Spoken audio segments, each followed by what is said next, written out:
Cuando ya esté, ¿ya? Muy bien. Pues vamos a comenzar entonces. Eh, ya estamos ahora, ¿verdad? Muy bien. Vamos a comenzar las conferencias. Estas conferencias se llaman La Gota de Agua. Y eso fue porque originalmente pensaba yo en hacer unas conferencias que hablaran acerca de este debate que siempre existe acerca de ciencia, fe. Y recuerdo que encontré una frase de Isaac Newton, que probablemente algunos de ustedes ya lo sepan. Isaac Newton era un estudioso de la palabra de Dios. La mayoría de sus escritos, a pesar de que se le conoce sobre todo por ser científico, física, matemáticas, el hombre hacía muchas cosas de estas. Isaac Newton, la mayor parte de sus escritos fueron de teología. Entonces, era un hombre preocupado por la palabra de Dios. De hecho, que yo recuerde, hubo un momento en el que él dejó de escribir ciencia y solamente se dedicó a escribir teología. Escritos que muy pocos de ellos han sido traducidos porque están escritos todos en latín. Y él tiene una frase muy, muy buena que dice, lo que conocemos es una gota de agua delante de un océano que desconocemos. Pero eso que conocemos, Dios nos lo ha revelado. Y me suena mucho a lo que dice la palabra de Dios en Deuteronomio, que dice que lo revelado pertenece a Dios, lo oculto pertenece a Dios y nos ha revelado su palabra para que nosotros a través de ello conozcamos. Así que por eso es que se llama La Gota de Agua. Es la segunda edición. Cuando hicimos la primera que hablaba acerca de ciencia y fe, algunos yo preguntaba y les decía, pues sugieran temas que les gustaría que abordáramos. Y surgió la idea de el tema de la Biblia, diferentes versiones de la Biblia. Ahora, yo cuando acepté el Evangelio, la única Biblia que digamos era la más famosa, como siempre, Reina Valera 1960, y empezaban a salir traducciones. Me tocó tomar clase con el que tradujo los libros poéticos de Nueva Versión Internacional al español cuando se estaba trabajando. Y bueno, no había tantas versiones. El día de hoy hay muchísimas versiones y yo creo que es un tema que es de entrada interesante, importante creo yo. Entonces decidimos que la segunda edición fuera de esto. Invité al hermano Pedro Piñol, al cual lo presentaré en un momento más, para que nos diera esta conferencia. Y entonces la primera cosa que he de decirles es que sean todos ustedes bienvenidos, tanto los que están conectados al Google Meet en la conferencia de manera directa, tanto los que están siguiendo a través del Facebook Live esta conferencia. Nuestro propósito y el más importante es honrar y glorificar a Dios a través del conocimiento que tenemos, meditar en la Escritura y también, por supuesto, pues ajustarnos a lo que la Biblia enseña, ¿no? Intentar ser más fieles a la palabra de Dios. Les decía a algunos hermanos que se conectaron antes que siempre comenzamos estas conferencias a través de, empezamos siempre con un pequeño devocional porque creemos que debemos, que eso nos ayuda a centrarnos, ¿no? Vamos a estudiar cosas de Dios, vamos a escuchar al hermano hablar cosas que tienen que ver con la palabra de Dios y qué mejor que iniciar con un pequeño devocional, ¿no? Que nos centre en el objeto primero de estudio, honrar y glorificar a nuestro Señor. Para ello invité al hermano Rubén Moreno, pastor de la Iglesia Bautista Misionera en el sur de la Ciudad de México, y el hermano, gracias a Dios que aceptó compartirnos este pequeño devocional. Así que hermano, bueno, solamente decirles, el hermano también es director del Seminario Teológico Bautista Misionero, que acabamos de terminar ayer una serie de clases muestra, pues bastante exhaustiva, pero gracias a Dios porque él aceptó. Y adelante hermano, si quieres iniciar, el tiempo es tuyo. Gracias, hermano Polo. Creo que la primera pregunta siempre que hacemos esto desde la nueva normalidad es, ¿me escuchan? Antes era, ¿me escuchan? ¿Me veo? Pero creo que ya vamos mejorando eso, ¿verdad? Agradezco a todos los que se están conectando y gracias, hermano Polo, por esta invitación. Es una bendición ver a cada uno de ustedes y en especial es un honor conocer también al conferencista de este día y de la próxima semana. Dios le bendiga, hermano, y gracias también por estar con nosotros desde tan lejanas tierras, ¿verdad? Bueno, pues no voy a tomar mucho tiempo porque ya el hermano Polo me quitó parte del tiempo, así que es un devocional. La semana pasada tuve la oportunidad de salir, no le digan a nadie, aunque eso está en Facebook Live, ¿verdad? Me fui a cortar el cabello, ¿verdad? Ahora que no hay que salir ni a eso. Pero me llamó la atención que había una persona que siempre me corta el cabello y no la vi. Me cortó el cabello otra persona. Y en eso entró esta dama al salón, ¿verdad? Al lugar donde me corto el cabello. Y yo estaba a punto de preguntarle a la persona que me estaba cortando el cabello, que no era la que siempre lo hace, estaba a punto de preguntarle, oiga, ¿ya no trabaja aquí la señorita Leti? Y estaba en eso, ¿verdad? Cuando vi a la persona que entró y empecé a verla y dije, creo que es ella. Pero no la reconocía porque se había hecho muchos cambios en su apariencia física. Se había enchinado el cabello, se lo había puesto de un color no tan tradicional, ¿verdad? Ustedes saben que está de moda pintarse el cabello de color rosa, azul, verde y demás. Y tenía una apariencia totalmente distinta, de tal forma que yo no la pude reconocer. Y qué bueno que no le pregunté que si todavía trabajaba ahí Leti, porque me hubiera llevado una sorpresa, ¿verdad? Al escuchar tal vez a Leti decir, pues si soy yo, ¿no? Y es que la gente cambia de apariencia.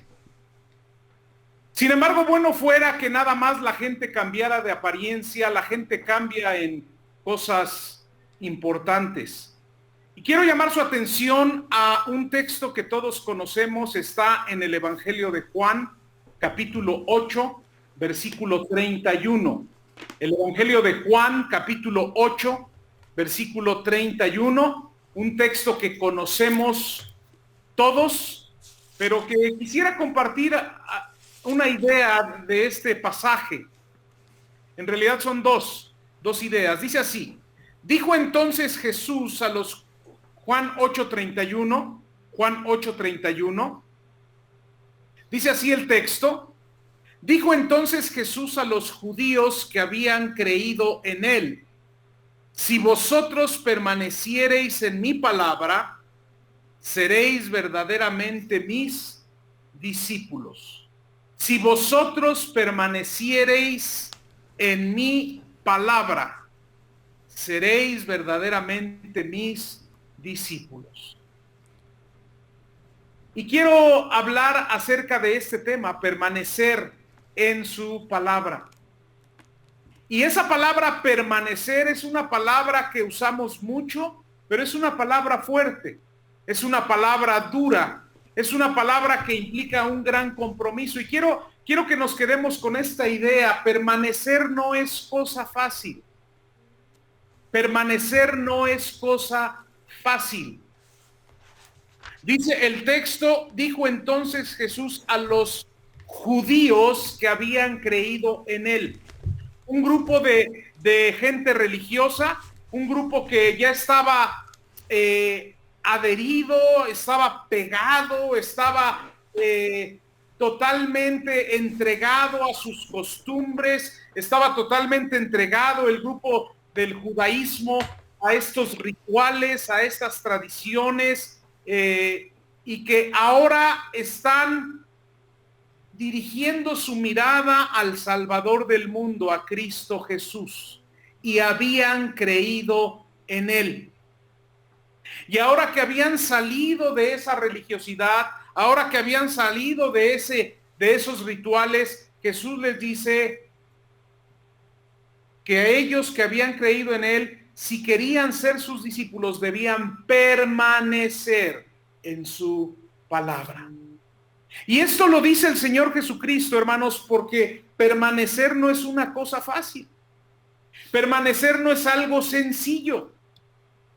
Y hablando, encaminando esto al tema al cual vamos a ser expuestos esta mañana, hermanos, permanecer en la palabra de Dios para muchos no fue cosa fácil en el pasado. Gente tuvo que dar su vida por esa fe y por permanecer en su palabra. Pero hoy, hermanos, me temo que para muchos tampoco es cosa fácil permanecer. Hay gente que quiere innovar, hay gente que quiere cambiar, ¿verdad? Y hay gente que ha optado por inclusive salirse de la palabra de Dios o permanecer tal vez en una versión o en una manera de pensar distinta a lo que la palabra de Dios enseña. Hace unos años, ¿verdad? Aprendí que, y eso tiene muchos años, ¿verdad? Existe una Biblia satánica, por ejemplo. Y la gente que toma esas ideas no está permaneciendo en la palabra. Hace poco, mi esposa me comentaba que hay una Biblia feminista. Y la gente la gente que está siguiendo y absorbiendo esas ideas no está permaneciendo en su palabra. Dice el texto: si vosotros permaneciereis en mi palabra, seréis verdaderamente mis discípulos. Hermano, hoy vamos a ser presionados a salir de las enseñanzas de la palabra, a salir de los principios de la palabra.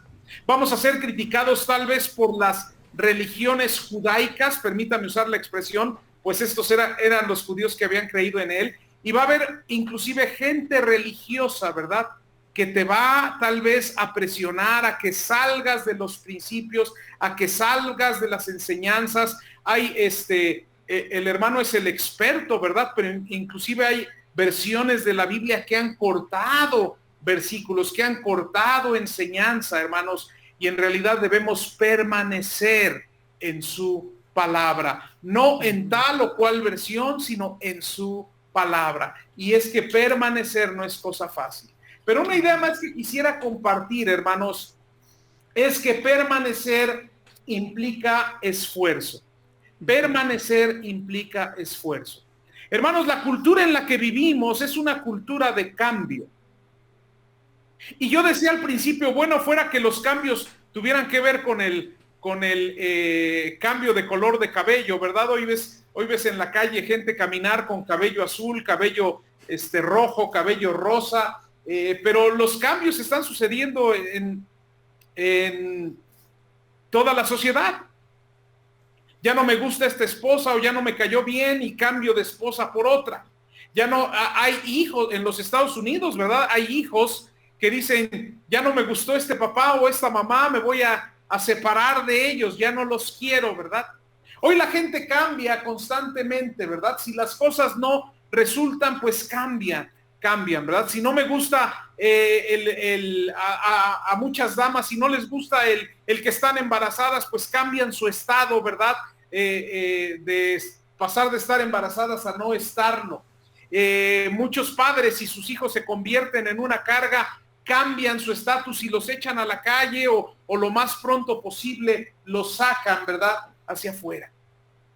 ¿Por qué? Porque permanecer requiere, hermanos, un gran esfuerzo. Requiere que tú y yo nos esforcemos.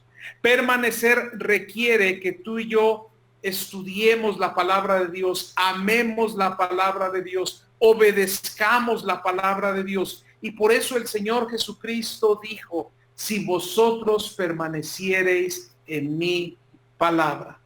Hermanos, en un mundo en el cual todo está cambiando, en un mundo en el cual la gente está haciendo, ¿verdad?, cosas inclusive fuera de lo normal, inclusive fuera de lo natural por cambiar, los cristianos debemos permanecer fieles. ¿Y fieles a qué? Dijo el Señor Jesucristo, fieles a su palabra, fieles a su palabra. Y hermanos, seguramente en esta mañana vamos a ser también retados a permanecer fieles en la palabra de Dios. No en las creencias de un grupo, de una denominación, de una asociación, de alguna persona, ¿verdad? De mi maestro, de mi sensei, de mi gurú, de este libro que está muy bueno o de aquel autor que escribe muy bonito, permanecer en su palabra.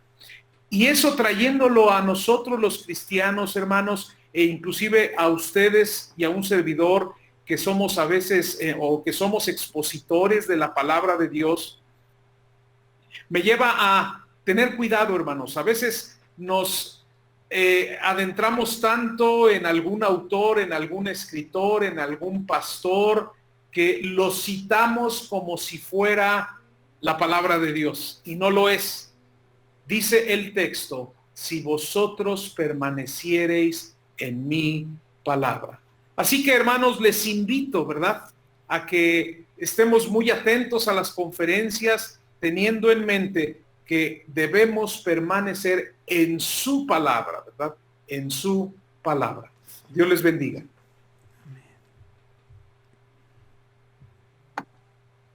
Muchísimas gracias, hermano Rubén, gracias por este devocional. En realidad lo más importante es la palabra de Dios y lo importante que es permanecer en ella. Vamos a comenzar en estos momentos, vamos a ya dar inicio a las conferencias. La primera cosa que debo decirles es que rápidamente, espero no tardar mucho, les diré las reglas que seguiremos. Por favor, creo que ya todos lo saben en general, pero quiero pedirles, por favor, que intenten mantener sus micrófonos apagados para que no haya mucha interferencia con el expositor. Creo que ya hemos usado la mayoría de las redes, entonces ya sabemos que si encendemos nuestro micrófono puede haber alguna interferencia. Por otro lado, las notas de estas conferencias están alojadas en un aula virtual, así que si alguno de ustedes no se ha inscrito al aula virtual, pues envíen un correo al correo que está organizando esto de la iglesia para que se les puedan hacer llegar, puedan tener acceso a ellas. Si alguien necesita un pequeño cursillo de cómo bajarlas, no se preocupe, más adelante lo podemos hacer sin ningún problema. Les comentaba yo que el objetivo de estas conferencias es escuchar, estudiar la palabra de Dios y también analizar las diferentes versiones que hay, temas que tienen que ver con esto. Les comentaba que yo conozco poco del tema, he leído algunas cosas, es un tema que me gusta, pero también pensé cuando me dijeron que viéramos esto, yo dije, bueno, ¿quién puede darla? La verdad es que cuando yo sé que mi conocimiento es limitado, pues digo, pues que buscar a alguien que sepa más del tema. Y pensé en el hermano Pedro Piñol, el hermano, solo para introducir, debo decirles que el hermano es pastor en la Iglesia Bíblica Bautista de Castelbisbal, en Barcelona. Conocí al hermano en 2003 por mail. Probablemente él no lo recuerde, pero cuando estábamos mi esposa y yo orando para ir a Barcelona, envié un email a varios misioneros en Barcelona preguntándoles cómo se trabajaba ahí. Solo me respondieron dos, el hermano Pedro Piñol, y me dijo, te anexo a nuestra lista de oración. Aún estoy anexado a su lista de oración y de peticiones, aún me llegan. Y el otro fue el hermano Milton Portugal, también un hermano de muchos años como misionero en Barcelona. Y la verdad es que después tuve la oportunidad de conocerlo personalmente y la verdad el hermano tiene mucha preparación en cuanto a la Biblia. Les voy a dar un poquito de su currículum vitae. El hermano estudia actualmente Biblical Archaeology en Tel Aviv, en la Universidad de Tel Aviv. Él también tiene estudios de primeros auxilios. Estudió teología y lenguajes en Foundations Bible College. También estudió arqueología bíblica en la Universidad Hebrea de Jerusalén. Además de eso, tiene el doctorado en teología. No recuerdo si la especialidad es antropología o es historia, pero ya él se los dirá en un momento. Y además de eso, él dirige, además de la iglesia, él dirige la Fundación Bíblica, que es tiene bastantes años. Estaba yo intentando recordar el dato, es lo malo de dejárselo a mi memoria, pero ya por muchos años tiene ya dirigiendo la Fundación Bíblica, y actualmente una parte de la Fundación Bíblica es el EMOL, que ya les contará un poco más. El hermano tiene una capacidad y un análisis, estudio de estos temas grande. Si no recuerdo mal, también es colaborador de la Sociedad Bíblica Trinitaria en el trabajo que ellos hacen habitualmente. Y bueno, por sobre todas las cosas, ya lo mencioné él hace un momento, pero sobre todas las cosas es un muy buen hermano. Tengo el placer de conocerlo ya de manera más cercana. Yo creo que 3 años antes de que volviéramos de Barcelona, le tocó aguantarme yendo a escuchar sus clases durante casi un año y medio, creo que hasta 2 años que estuve ahí fielmente escuchando las clases, y la verdad es un hermano que aprecio mucho, que admiro mucho, y seguramente podremos aprender mucho el día de hoy. Sin más que agregar, hermano, el tiempo es tuyo. Muchas gracias por haber aceptado la invitación. Gracias, Leopoldo. No sé si salir corriendo después de la presentación que me has hecho. Y lo primero que quiero decir simplemente es que soy un siervo predicando aquí en España como misionero y pastor en una iglesia, y que a lo largo de los años Dios en su providencia, en su bendita providencia, me ha permitido hacer cosas que me fuerzan a ser responsable, y que el tesoro que Dios me ha dado quiero compartirlo. Pero como Pastor Rubén decía unos minutos, lo importante es la palabra de Dios. Eso es lo que debe unirnos en nuestro corazón. Y solamente un par de cositas que quiero cambiar en cuanto a mi currículum que me has dado. En la Universidad de Tel Aviv, ahí solo hice un curso de arqueología bíblica. Estuve pastoreando una iglesia por 5 semanas en Tel Aviv, una iglesia hispana. Estuve reemplazando a un misionero, y en nuestros viajes a Israel esa iglesia siempre ha estado en nuestro corazón. Y después, sí, tengo el doctorado en teología, en lenguas bíblicas. Hice mi tesis doctoral en paleocristianismo en España, y ahora estoy trabajando con un segundo doctorado en filosofía. Y todo esto, hermanos, es nada si pensamos que realmente hay hombres con muchísimo conocimiento, pero que son necios porque no tienen la palabra de Dios en nuestro corazón. Entonces, mi deseo en esta tarde es enfocar a Jesucristo, enfocar a Él y a su palabra. Y el pastor Leopoldo y yo hemos sido buenos amigos, hemos discutido de las matemáticas. Como sabéis, él es doctor en matemáticas, y tuve que estar también presente en su defensa de su tesis doctoral, una tesis que ganó un magna cum laude, pero que, si digo la verdad, todavía hoy no sé lo que dijo en esa defensa. Pero fue una bendición tremenda, de verdad que sí. Y Leopoldo, antes de seguir adelante, quiero asegurarme cuántos minutos tengo. Si me oyes, ¿a qué hora debo cerrar mi primera unión, mi primera presentación? Leopoldo, sí. Yo creo que son 9:25. Si a las 11, yo creo que 1:30 podemos escuchar atentamente sin problemas. Yo creo que no habría problema. Aproximadamente a las 11. Si prefieres seguir a 2 horas, no pasa nada tampoco, ¿eh? No pasa nada. Estamos ahí hasta las 18:00. Muy bien. Pues soy un hombre con una vida eterna por delante, pero 1 hora y media para dar la clase. Así que apretaros los cinturones. Vamos a volar, y de verdad un privilegio grande realmente tomar el control. Así que mientras carga, dejadme ir al Señor en oración. Vamos a hacer una oración, y de esta manera ya empezaremos con el PowerPoint y la primera conferencia. Vamos a orar. Padre amado, es un privilegio tan grande, es una bendición tan grande estar alrededor de tu palabra. Es el libro eterno, es la palabra de Dios, la sabiduría, Señor, no el conocimiento que el mundo tiene, sino tu palabra. Quiero pedirte, Señor, que en estas conferencias seamos edificados, tu Espíritu Santo nos dé ánimo para predicar confiadamente todo el denuedo de Dios. Señor, ayúdame a simplificar las cosas difíciles para que mis hermanos lo entiendan y que todo el tiempo que pasemos aquí en esta mañana en México, en la tarde aquí en España, sea realmente para beneficio espiritual de tus hijos, para gloria tuya y de tu iglesia. Acompáñanos, Padre, te lo pedimos en el nombre de Cristo. Amén. Amén. Muy bien, Leopoldo, ¿tienes ahí la imagen? ¿Estás viéndola cada uno? Yo no te veo a ti, solo te oigo ahora mismo. Leopoldo, sí. Se ve bien, vale, voy a poner pantalla completa. Cuando ponga pantalla completa os pierdo a vosotros. Si hay algún problema técnico, me das un chillido, ¿vale? Me avisas. Muy bien. Pues vamos a entrar en estas primeras diapositivas para poder presentar lo que vamos a estar viendo en este intensivo que va a ser el tema preservando la eterna palabra, y creemos en la preservación de la palabra de Dios.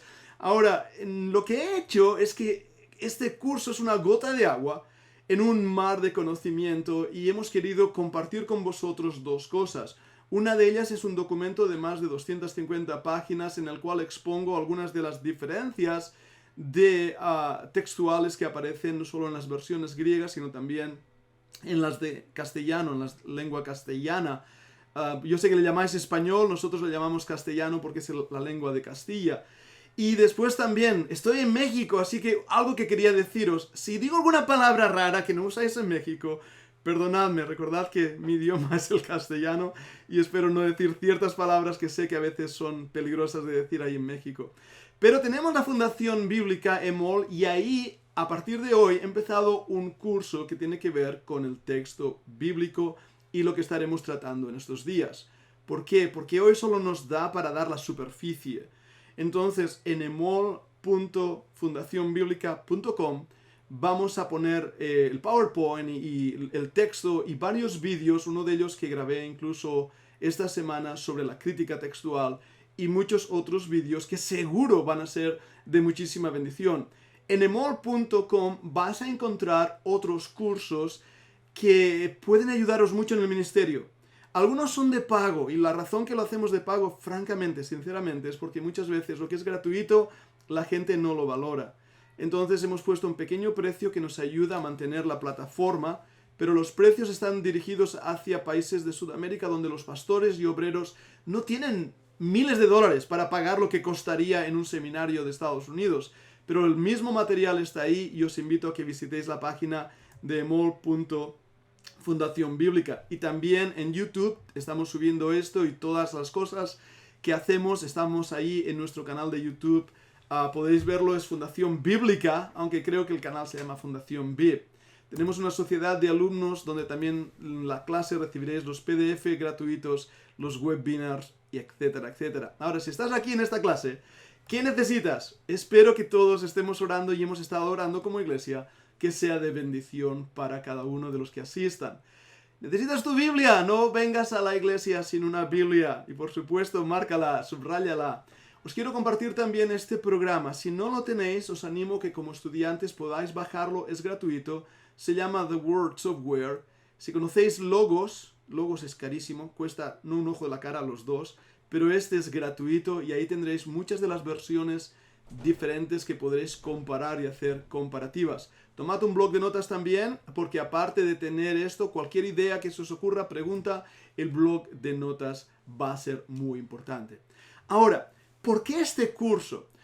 Años atrás, cualquiera de nosotros que hubiera predicado desde nuestros púlpitos, ninguno de nuestras personas en la audiencia hubieran puesto en duda la palabra de Dios. Sabríamos que el texto en castellano de nuestra Reina Valera era la palabra de Dios.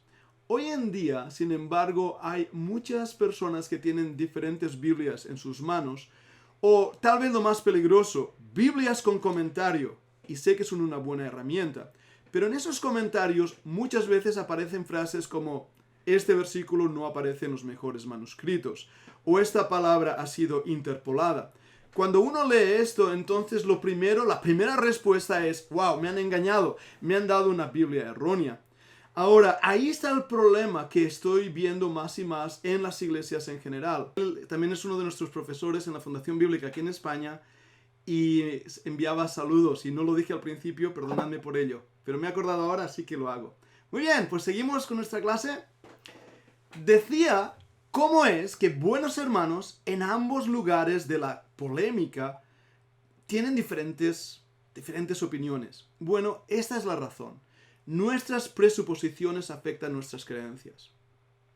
Cuando tenemos una información equivocada o a medias, una información que no es la correcta, cuando ya nos acercamos a la palabra de Dios con ideas preconcebidas, o cuando tenemos realmente una subjetividad incluso emocional. Hay hermanos que a lo mejor están unidos y a la 1909, pongo este ejemplo. Yo me convertí con la 1909, memoricé versículos de la 1909, amo la 1909 Reina Valera, sin embargo estoy usando la 1960 actualmente. Pero tengo un cariño hacia la 1909. Ese cariño es subjetivo, ¿me entendéis lo que quiero decir? No se apoya simplemente en una verificación académica, simplemente subjetivo. Lo mismo pasa con muchos otros temas. Muchas veces, más que mentales, somos viscerales. No pensamos con la mente, sino con las vísceras. Y eso nos lleva a conclusiones con una presuposición. Entonces, lo que crees de la revelación, de la inspiración o de la transmisión de las Escrituras, al final afectará lo que crees de la preservación. Por eso tenemos que tener convicciones textuales. Ahora, ¿de qué parte nuestra convicción textual? ¿Creemos en la providencia de Dios a través del tiempo de forma constante? ¿Creemos que Dios es poderoso para guardar su palabra? ¿Creemos que lo ha hecho o no? ¿Cree usted que la Iglesia ha estado con el texto errado la mayor parte de los siglos y hasta que en el 1800 y poco alguien encontró en el desierto de Sinaí unos textos, entonces tuvimos la palabra de Dios? ¿O creemos que Dios ha preservado su palabra a lo largo de los siglos? De acuerdo al carácter que conoce de Dios en la Biblia, ¿cómo cree que Él actuaría con la preservación de su palabra? Fijémonos en esto. Dios ha inspirado, revelado, para después perder la revelación que Él había dado, ¿o Dios quería preservarla? ¿Qué nos demuestra el Antiguo Testamento en cuanto a su preservación? Bueno, la conclusión es esta. Concluimos con una comparación que nos ayudará a pensar un poco sobre nuestras convicciones textuales y su relación con la doctrina de la preservación de la Biblia. Fijaros en esta comparación. Tenemos dos textos, dos familias de textos en el griego, y hablaremos más de ello seguramente en las próximas clases también. Tenemos una familia de textos llamado la familia bizantina, con un grupo de manuscritos que dio origen a lo que se conoce como el texto recibido, Textus Receptus. Ahora, fijaros cómo lo he pronunciado en latín según la pronunciación eclesial, Textus Receptus. Para nosotros, que hablamos lengua castellana, sería el Textus Receptus o texto recibido. Hay esa familia de textos y hay otra familia, lo que llaman el texto crítico. Es un conjunto de manuscritos originalmente antiguos, incluso algunas de las copias que han llegado a nuestras manos del siglo IV, anteriores a los textos de la familia bizantina aparentemente, y se le ha recibido el nombre de texto crítico. Hablaremos de ello en una de las clases. Pero esos textos son textos alejandrinos, el texto sinaítico o el texto vaticano. Son dos familias de textos bien comparadas. Entonces, ¿cuáles son sus posiciones? La posición del texto crítico dice así: la Iglesia estuvo con un texto corrupto desde el siglo IV, pero restaurado en el siglo XIX. No se cree en una preservación continua a través del tiempo. Los que defienden el texto crítico no creen que Dios haya preservado su palabra, sino que creen que hay que recuperarlo, hay que restaurar el texto original mediante el texto crítico. Ahora, cuál es la posición de aquellos que creemos en el texto recibido, en el TR o Textus Receptus. Esta es nuestra posición. Dios proveyó el texto corrupto a su iglesia en momentos claves. Ejemplo, la Reforma Protestante, las misiones mundiales. Dios, por honor a sí mismo, no he dicho corrupto, perdonadme, correcto. Dios proveyó el texto correcto a su iglesia en momentos claves. La Reforma, por ejemplo. Dios, por honor a sí mismo y a la iglesia de Cristo, no permitiría que sus siervos predicaran de pasajes inexistentes, no inspirados. Dios siempre guió a la iglesia con su providencia a identificar su palabra verdadera.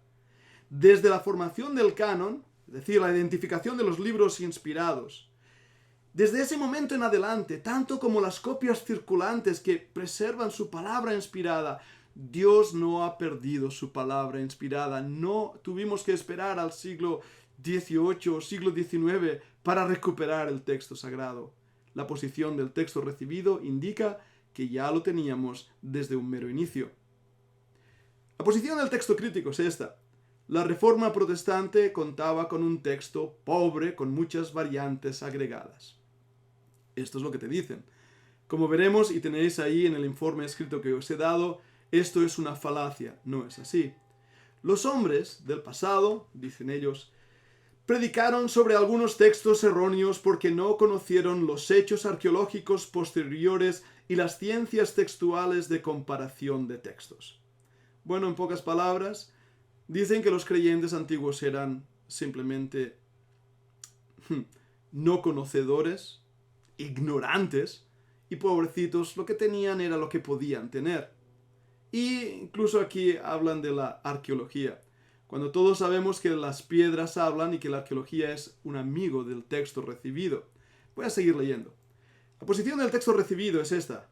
Las diferencias entre ambos textos son importantes en cantidad y calidad. Ahora, fijaros lo que estoy diciendo. Hay textos abundantes que apoyan el texto recibido. Un casi 90% de los textos que han llegado hacia nosotros a través de copias, de manuscritos, de los padres de la iglesia, apoyan el texto bizantino. Y son importantes en cantidad y calidad. Pero ¿cuál es la posición del texto crítico? Las diferencias no son importantes, aunque nuestro texto es superior. Ahora, esto es un pensamiento que nos engaña, porque las diferencias sí son importantes. Como veremos, muchas de esas diferencias debilitan doctrinas fundamentales de la palabra de Dios, como la Trinidad, la deidad del Señor Jesucristo, el destino eterno del hombre, etcétera, etcétera. Nuestro texto es superior. ¿Veremos en qué se basa en eso? Simplemente en creer que el texto crítico es más antiguo que las copias que tenemos del texto recibido, lo cual es una verdad a medias. Es más antiguo el texto que encontraron en el monasterio de Sinaí, Santa Catalina. Encontraron un texto muy antiguo, es cierto. La razón de ello había sido desechado, rechazado, seguramente por contener errores y apoyar la doctrina de los gnósticos. Es por eso que sobrevivió en las secas tierras de Sinaí, en ese clima tan árido, pudo sobrevivir y además nunca había sido usado. Sin embargo, las copias que tenemos del texto recibido son realmente más nuevas, según algunos. Podemos ponerlas alrededor también del siglo V, según algunas teorías. ¿Por qué? Bueno, porque se usaban, se gastaban, eran perseguidas. Todos tenemos Biblias usadas y Biblias que no usamos. Sin embargo, hay un dato ahí que os doy ya de mano. Hemos encontrado copias del texto recibido pertenecientes al finales del siglo II, principios del siglo III, especialmente en las predicaciones de los padres de la Iglesia. Podemos volver a reconstruir el texto recibido a partir de esas predicaciones. Pero vamos a seguir viendo las posiciones diferenciadas de los dos textos. La posición del texto recibido es esta. No se pueden aplicar los mismos principios filológicos de la literatura secular a la literatura bíblica, pues es la palabra de Dios. Necesita, por lo tanto, un trato distinto. ¿Y verdad que esto es importante y lo creemos? La Biblia es un libro, de acuerdo, construido con pensamientos, frases, palabras, etcétera, etcétera. Yo puedo aplicar principios de filología para aplicarlo a gramática y interpretación. Me ayudará a discernir todo lo que dentro de la papirología se enseña. Pero no olvidemos que estamos tratando la palabra de Dios. No es un libro cualquiera. No podemos rebajar la revelación dada por Dios a través de la palabra de Dios a una mera obra literaria. Esto es lo que ha hecho la nueva manera de ver la Biblia, sobre todo a través y inicialmente a través del libertinaje de la teología liberal clásica de la neoortodoxia. Sin embargo, tenemos en nuestras manos la palabra de Dios y debemos defenderla. ¿Cuál es la posición del texto crítico? Aquellos que defienden el texto crítico dice: se puede aplicar a la Biblia los mismos principios filológicos usados para libros seculares. Se debe tratar a la Biblia de igual manera. Qué erróneo, ¿verdad? Pero este pensamiento es clave. Nosotros creemos en la preservación de la palabra de Dios. Ellos no.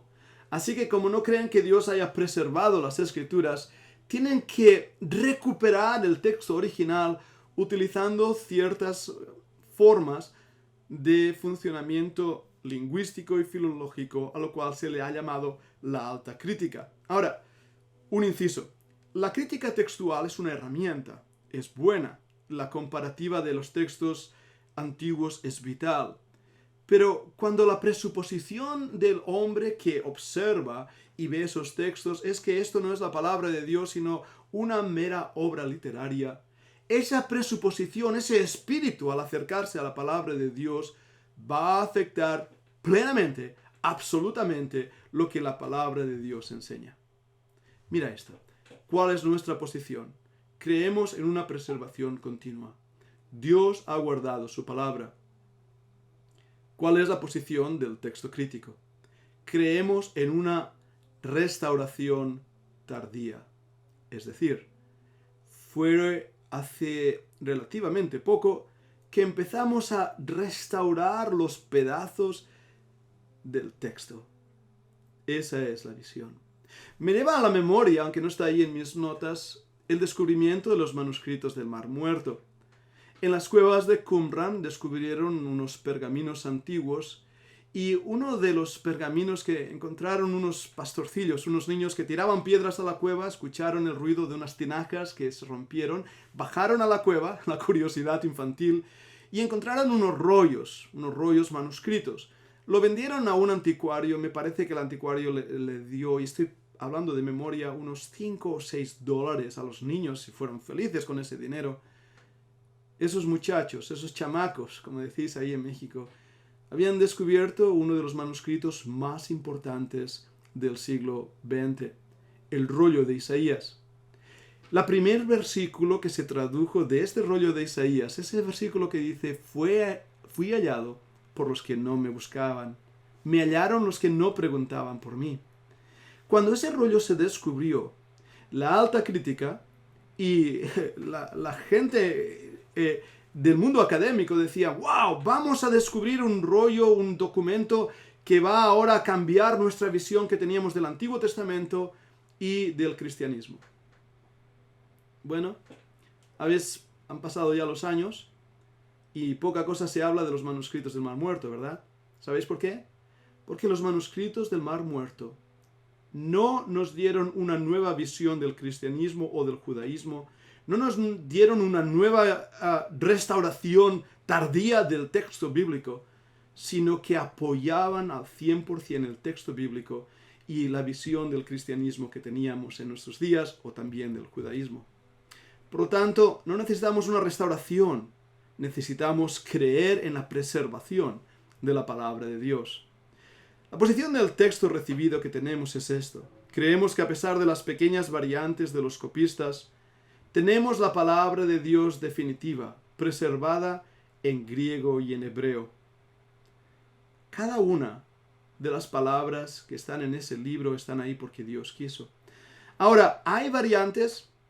Sí. No os diría toda la verdad si dijera que aún dentro de las copias del texto bizantino, de la familia bizantina, o texto recibido, hay variantes. He leído que había más de 5.000 variantes en esas familias de textos. Cuando uno lee esos números, se asusta, hasta que vas y haces las variantes. No quiero entrar en lingüística, pero me vais a entender, yo tengo problemas a veces cuando escribo en castellano. Los tuve desde niños, las Bs y las Vs, las Hs, cuando debes ponerlas y cuando no. ¿Cuándo debes poner un acento y dónde debes ponerlo? ¿No os pasa a vosotros? Bueno, esa es la diferencia a la cual se refieren cuando dicen que hay diferencias en los textos. Sí, letras, que a lo mejor tenía que haber sido una M y es una N, tenía que haber sido un acento, bueno, no hay acentos en griego, pero tenía que haber sido una pequeña marca y no está ahí.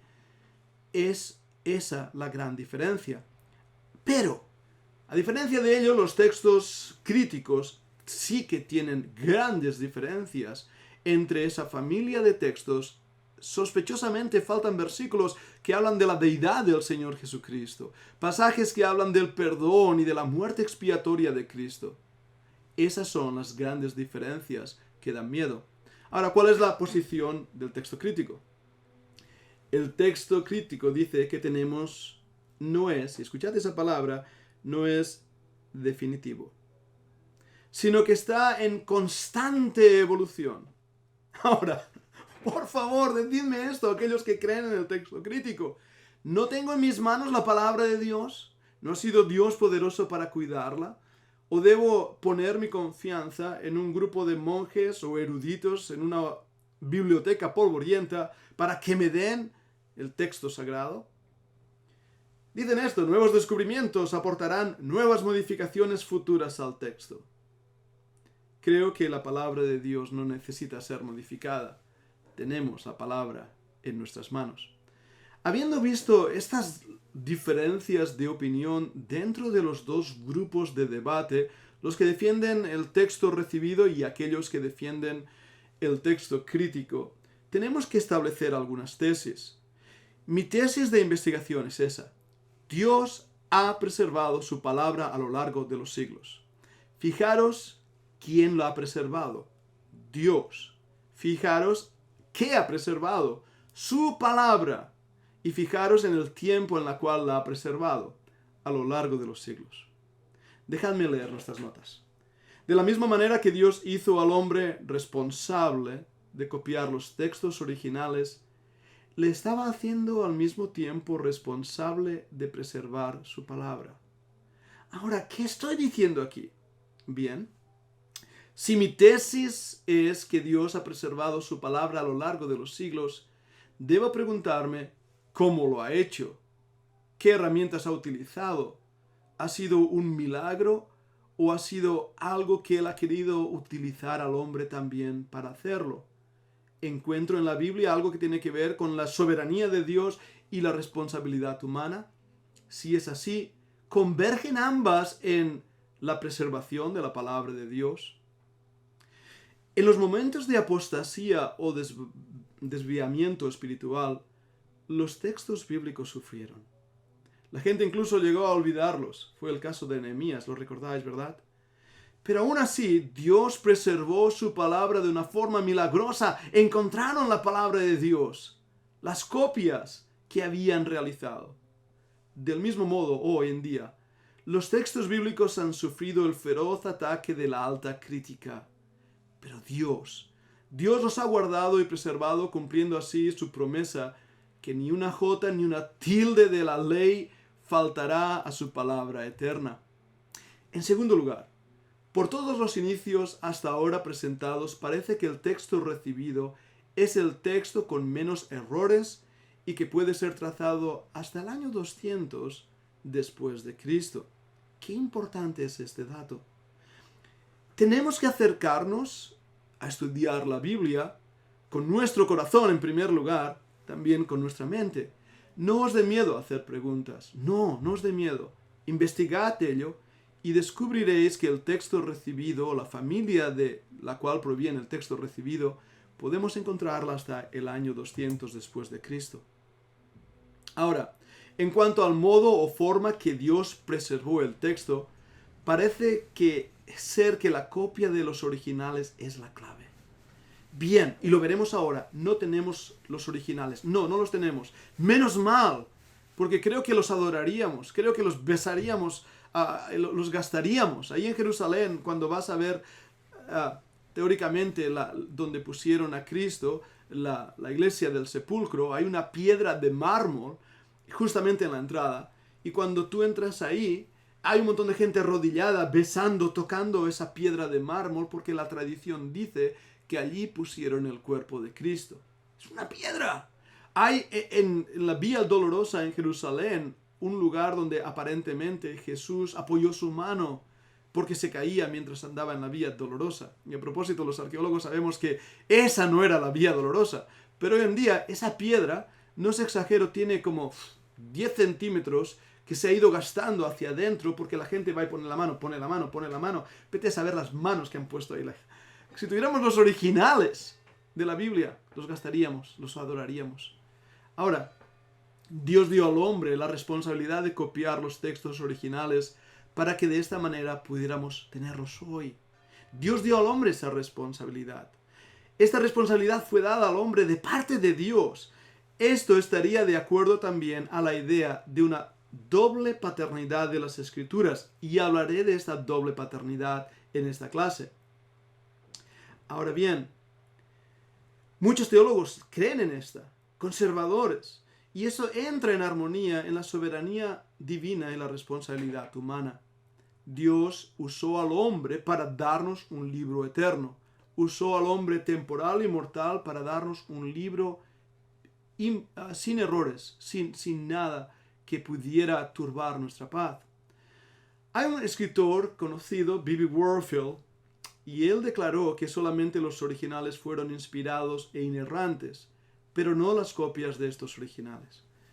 Ahora, B.B. Warfield tiene maravillosos escritos, un buen teólogo. No coincido con él en muchas de sus posiciones teológicas, pero he sacado buenas cosas de sus libros. Ahora, aquí creo que hierra, y yo os diré por qué. Es verdad que no tenemos los originales inspirados. Es verdad. Pero tenemos copias de esos originales. Bien, lo sé, no es el original. No existían las fotocopias ni las cámaras fotográficas. Si alguien hace una foto de mí, o ahora mismo que vosotros me estáis viendo en una pantalla de plasma, os aseguro que lo que estáis viendo en esa pantalla no soy yo, no es el original. El original está aquí en Castellbisbal sentado.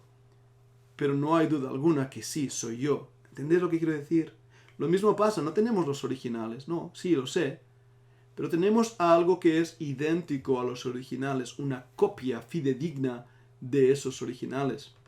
Por eso este pensamiento no debe hacernos pensar que las copias o las traducciones perdieron esa inspiración para convertirse en simples textos humanos. Tenemos la palabra de Dios revelada. Otra de mis tesis de investigación es que la posición de Warfield planteó el dilema de que como no tenemos los originales, entonces no tenemos una Biblia infalible. Este es un pensamiento muy peligroso, porque ¿quién determina qué partes de la Biblia es infalible y cuáles no?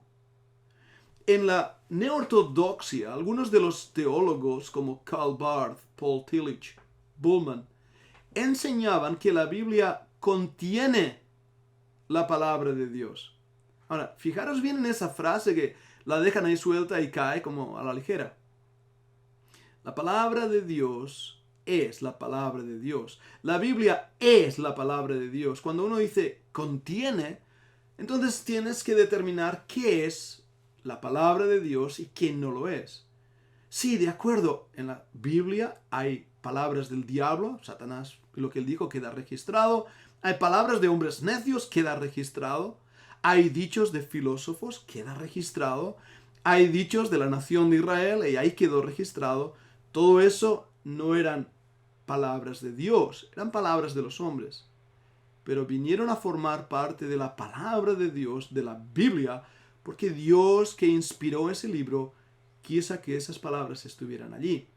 Este pensamiento, por lo tanto, es erróneo y se opone a las enseñanzas de las mismas Sagradas Escrituras. Mi sexto punto. El texto bizantino puede ser trazado hasta el año 200, año Domine. Esto lo pondría en una situación muy cercana a los originales. Para nosotros, y tenemos que verlo, este dato que os doy, ninguno de nosotros se nos ocurriría dudar de la guerra de las Galias de Julio César o de los Napoleón mismo, ¿verdad que no? Sabéis que apenas existen copias originales. No sabemos si Julio César escribió su libro La Guerra de las Galias. No lo sabemos. Lo deducimos, lo defendemos, pero los textos son de cientos de años después de la vida de Julio César. Lo mismo pasa con otros grandes personajes de la historia. Los mismos filósofos griegos no han llegado a nuestras manos copias de esos filósofos griegos. Algunos de ellos no sabemos si existieron o realmente fueron inventos de sus propios alumnos. No lo sabemos. Sin embargo, cuando hacemos una crítica textual correcta de las copias que han llegado a nuestras manos de la palabra de Dios, vemos que es un milagro. Es el libro más guardado a lo largo de los años, a pesar de las persecuciones. Me llama muchísimo la atención, después de la gran persecución de Diocleciano, donde miles de cristianos fueron quemados vivos y los textos bíblicos fueron quemados, y no era como ahora que con la imprenta tenemos una copia de la Biblia así. Costaba mucho tener una copia de la Biblia y miles de copias fueron destruidas por el fuego en Roma. Sin embargo, cuando el siguiente emperador que aceptó el cristianismo pidió una copia de la Biblia, adivinad dónde encontraron una copia de la Biblia. Justamente en el palacio de César, del emperador romano que lo había perseguido, donde había vivido Diocleciano, los Césares de Roma. Ahí mismo habían copias del libro eterno. Otra de las cosas que debemos establecer es que muchos de los padres de la Iglesia lo usaban como texto citando directamente del mismo. Yo sé que es un arduo trabajo. Yo tengo un hermano querido ahí en California, en Sacramento. Él es también doctor en teología. Y él hizo una investigación de los padres de la Iglesia, extrayendo de los padres de la Iglesia las citas que hacen de la Biblia. Casi en su totalidad podríamos reconstruir el Nuevo Testamento. Casi en su totalidad. Y lo que es interesantísimo es que apoya el texto recibido. Eso se llama los leccionarios, textos de la Biblia usados para ser leídos en las congregaciones pertenecientes a esa familia del texto que estamos hablando. Y eso implica una preferencia por este texto y por lo tanto también una menos posibilidad de errores en el mismo, porque la gente no era como nuestros días, que todos tenemos más de una Biblia. La gente iba y escuchaba y lo que leían, y los textos eran pocos los que había. Pero cuando estos leccionarios copiaban el texto bíblico, lo que estaban copiando no era el texto alejandrino o texto crítico, sino el texto bizantino. Ahora, nuestra responsabilidad humana, debemos preservar el texto haciendo copia de los originales. Y eso nos muestra una vez más la responsabilidad que el hombre tiene. Hablaré de ello, la copia del rey. Las pruebas presentadas hasta ahora parecen demostrar que los textos de Westcott and Hort son textos corruptos. Hablaré de Westcott and Hort, que hicieron estos dos teólogos la recopilación de lo que llamamos el texto de Nestle. Es una copia griega, luego os la enseñaré en el siguiente espacio, donde veréis esta copia. Sin embargo, es el texto crítico. La afirmación de la Convención de Ohio sobre que Dios no reveló la forma que usó para la preservación del texto sagrado puede ser discutida. La afirmación de que no es una familia de texto lo que ha sido preservada no es aclaratoria, pues implicaría que los textos corruptos serían considerados parte del plan de la preservación. Ahora, ¿qué estoy diciendo y la declaración de la Convención de Ohio? Algunos estudiosos creen que no debemos hablar de un texto o de una familia de texto, sino que debemos hablar de todos los textos que han sido aportados hasta ahora para poder determinar que Dios ha preservado su palabra en todos los textos. Hay un problema ahí que yo veo en este pensamiento, pero que lo vais a encontrar en algunos de los libros y comentarios, sino también a nota de pie de página. Os pongo este ejemplo. Nosotros en nuestra biblioteca, ahí mismo tengo un montón de Biblias, no sé si podéis verlas, pero está la Biblia del oso y la Biblia del cántaro. Las Biblias son réplicas de lo que hizo Reina y Valera. Y tengo más Biblias. Entre ellas se encuentran la Biblia de los Testigos de Jehová. Ahora, un momento. ¿Cualquiera de nosotros tomaríamos la Biblia de los Testigos de Jehová para predicar en nuestras iglesias? ¿Verdad que no? Esa Biblia está basada en el texto alejandrino, en el texto crítico. ¿Es eso la palabra de Dios? Bueno, ahí sí que puedo decir contiene la palabra de Dios, pero ha sido violada, cambiada, transformada para apoyar las falsas enseñanzas de los testigos de Jehová. Por eso es tan importante que tengamos cuidado qué Biblias usamos, porque mientras estoy hablando de una Biblia que todos vamos a decir no es buena, testigos de Jehová, pero hay muchas que se acercan a esa Biblia de las Sagradas Escrituras de los Testigos de Jehová de tapa verde y que son Biblias escritas en el campo evangélico. Por lo tanto, cuidado. Mucha de la confusión generada alrededor de este tema es debido a las falacias presentadas. Cuando estudiamos este tema, rápidamente descubres que hay información errónea. Hay información, como antes os decía, que viene de una presuposición, de un pensamiento que no es conforme a la palabra de Dios y por lo tanto defiende ese pensamiento, la duda en vez de la defensa de la palabra de Dios. Bueno, hasta aquí lo que hemos estado hablando de nuestra tesis de investigación y los pilares sobre el cual edificamos para defender la palabra de Dios siendo preservada. Ahora, sé que esto puede llegar a convertirse cada vez más en más académico. Por eso quiero asegurar que entendemos de todo corazón cuál es nuestra posición bíblica en cuanto a la preservación, la inspiración, etcétera, etcétera. Cómo usamos las palabras es también importante. Lo avanzo, aunque lo veremos después. Yo creo que la Biblia es inspirada. ¿Tú lo crees? Sí. Ahora, hay gente incrédula que dirá, sí, yo también lo creo. Yo creo que la Biblia fue inspirada como los libros de Shakespeare fueron inspirados. O cualquiera de los escritores literarios del pasado se inspiraron cuando escribieron sus novelas o sus poesías. ¿Veis? Se usa la misma palabra con un significado diferente. Por eso tenemos que entender el significado de las palabras en su contexto y realmente en su definición teológica. Vamos a hablar de ello rápidamente. Preservar, del latín preservare, quiere decir proteger, resguardar anticipadamente a alguien o a algo de algún daño o peligro. Yo creo en la preservación de la Biblia. Sin embargo, la nueva posición teológica cree en la restauración, del latín restaurare, que quiere decir causar, recuperar, recobrar, reparar o renovar o volver a poner algo en el estado o estimación que antes tenía.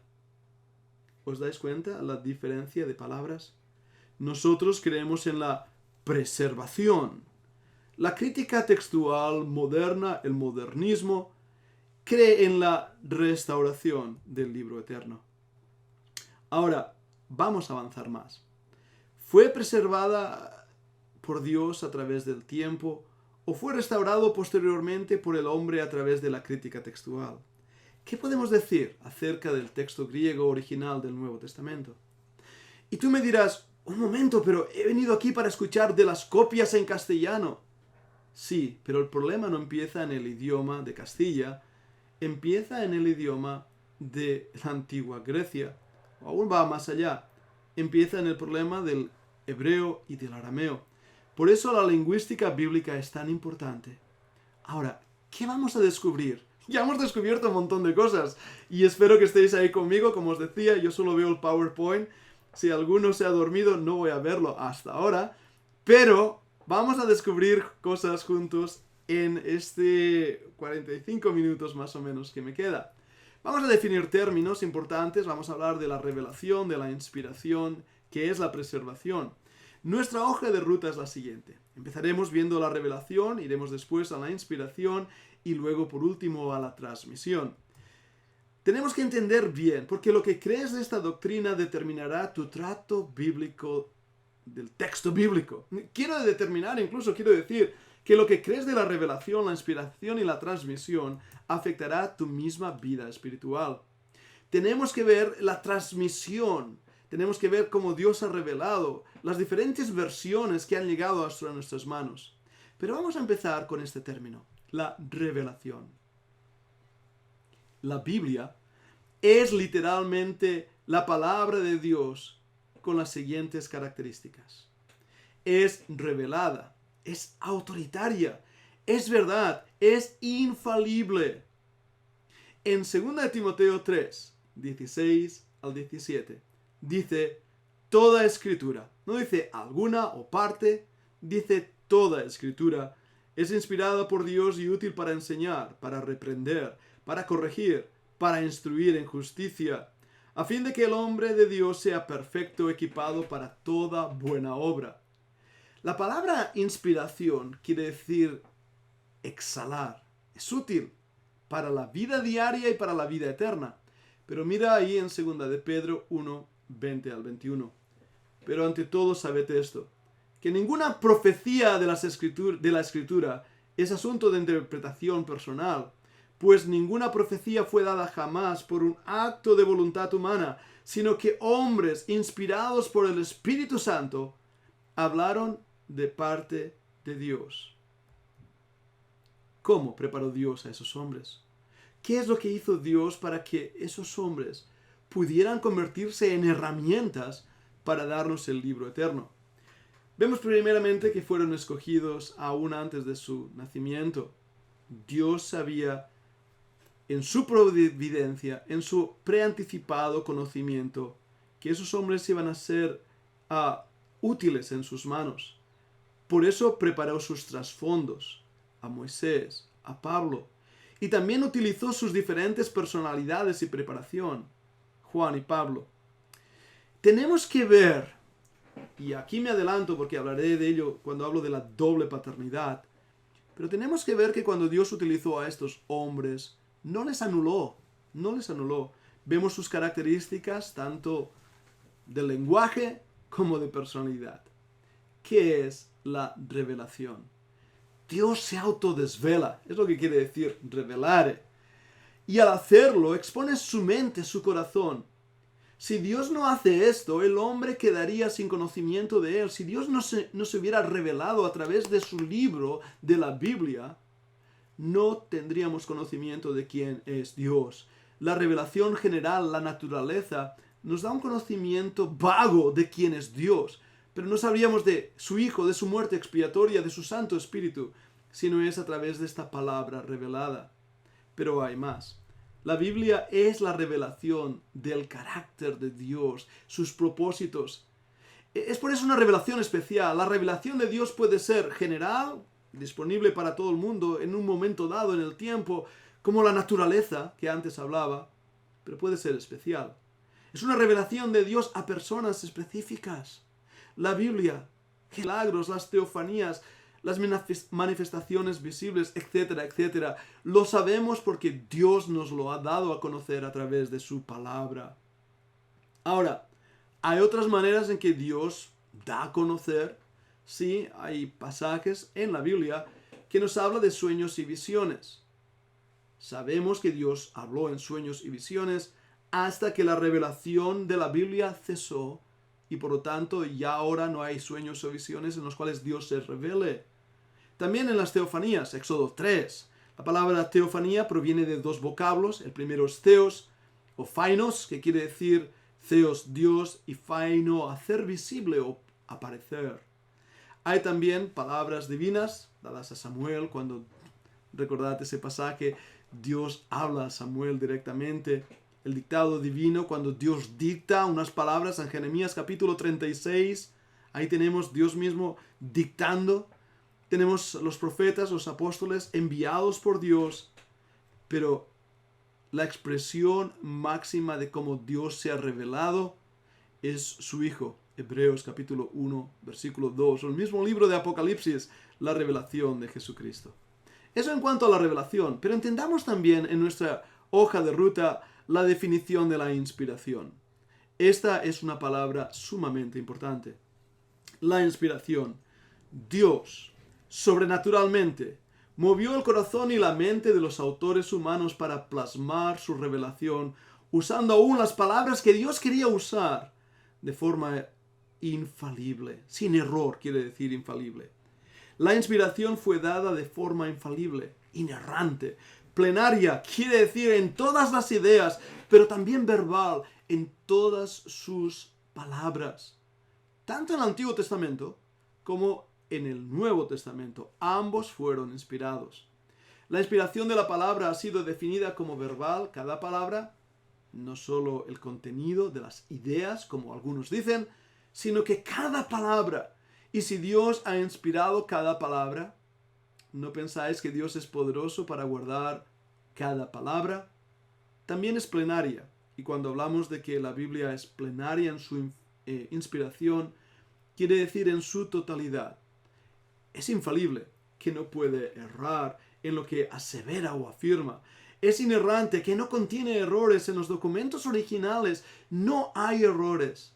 Es ilimitada en cada campo, historia, geografía, geología, ciencias, etc. Y esto me lleva a un pequeño detalle. Inerrante, que no contiene errores. Los que atacan el texto bíblico dicen que la Biblia fue escrita en un griego extraño. De hecho, ese griego que hoy conocemos y sabemos qué tipo de griego es, se le conocía como el griego inventado por el Espíritu Santo. No lo habían reconocido, no sabían qué griego era. No era igual o parecido al griego de los filósofos, un griego culto, un griego de eruditos.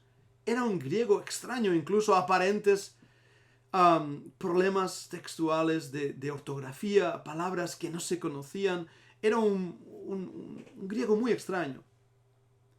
Investigaciones posteriores descubrieron que ese griego era el griego koiné, el griego no hablado por los filósofos y eruditos y sabios, sino por la gente común, el griego de la calle, que todo hombre, toda mujer, todo niño podía entender.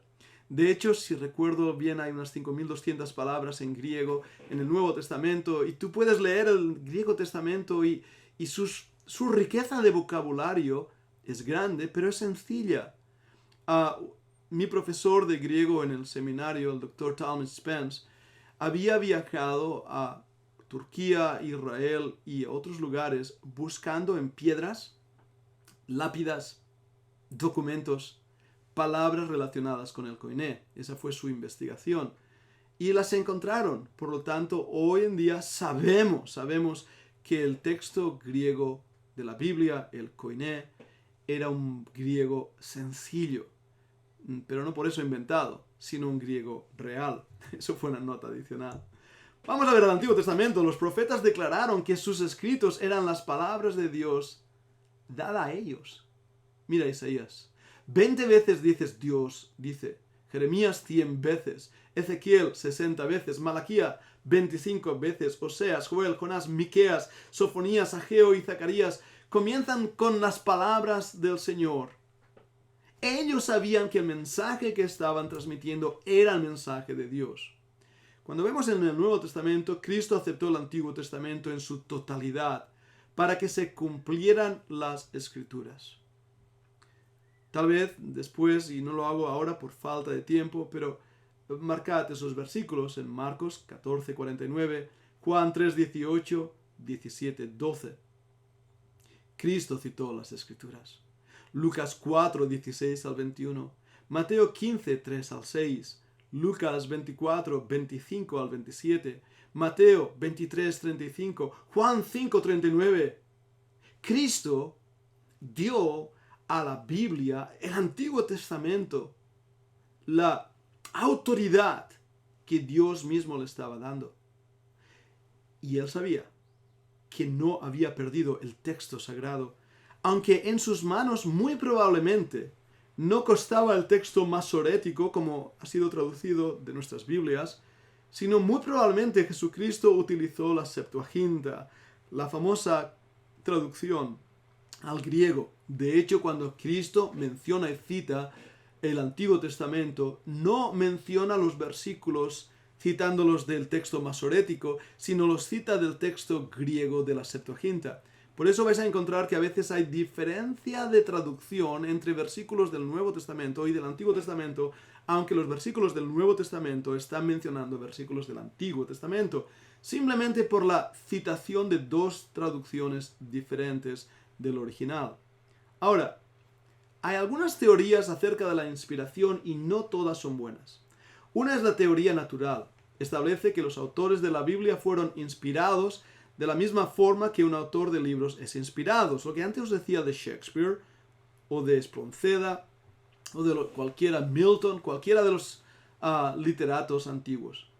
Algunos autores tienen más inspiración que otros. Es verdad, es verdad. Pero así no fue inspirada la Biblia. La teoría mecánica dice en este caso que Dios directamente dictó lo que había de escribirse en el texto.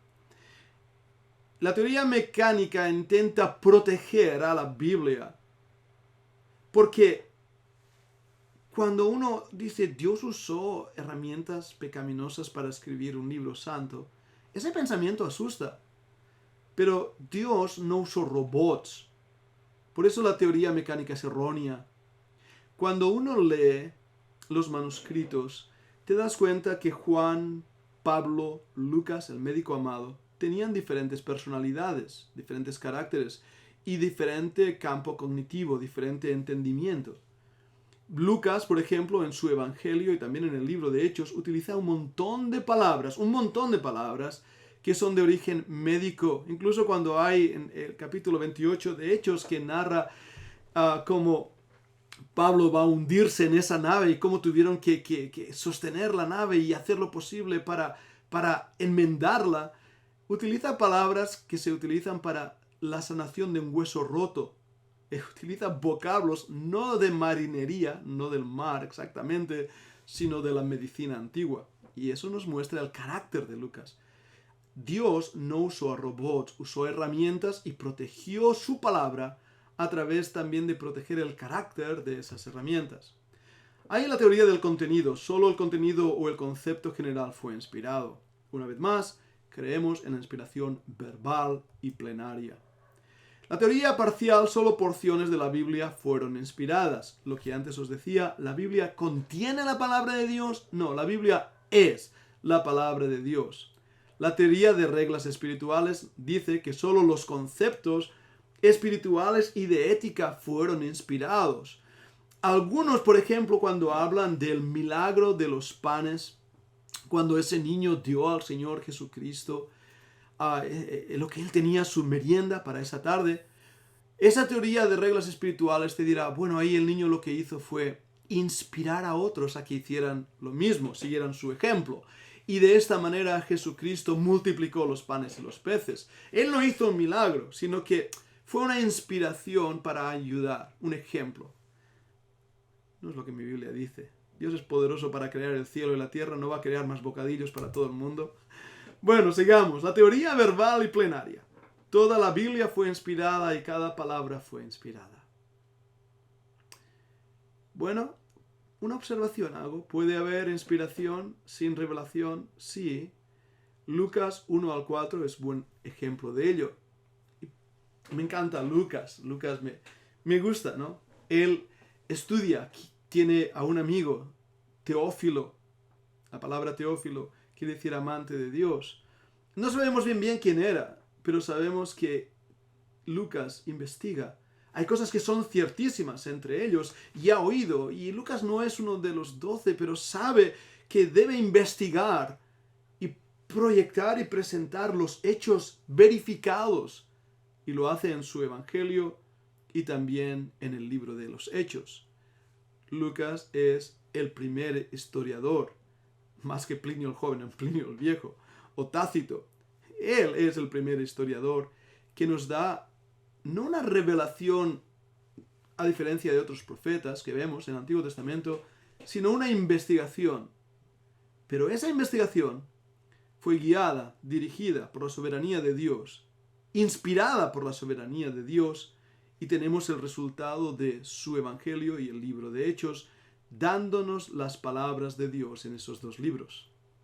Bien, no puedo terminar de hablar de estos términos, revelación, inspiración, y hablaré más de la transmisión, sin entender algo, cómo todo esto influye en nuestra iluminación, el entendimiento que tenemos de la palabra de Dios. La iluminación es la capacidad que el Espíritu Santo concede para entender la palabra de Dios. Esta iluminación es vital para la comprensión de la palabra de Dios. ¿Cómo lo sabemos? Mira 1 Corintios 2:14. Pero el hombre natural no acepta, no percibe las cosas del Espíritu de Dios, porque para él son necedad y no las puede entender, porque se disciernen espiritualmente, o se han de discernir espiritualmente. Ahora, qué gran verdad hay en ello. Hay muchas personas que a lo mejor tienen buena doctrina en sus cabezas, pero el diablo en sus corazones. El conocimiento académico no te da la vida eterna. Y por eso muchos de los problemas que hay dentro de la crítica textual de nuestros días es que personas que no han sido regeneradas, que no han sido salvadas, que no han pedido perdón al Señor y han sido selladas con su Santo Espíritu, se acercan a la Biblia y con una mentalidad académica ponen ahí sus propias ideas. El resultado, un ataque directo a la palabra de Dios. Mira en 2 Corintios 4:4.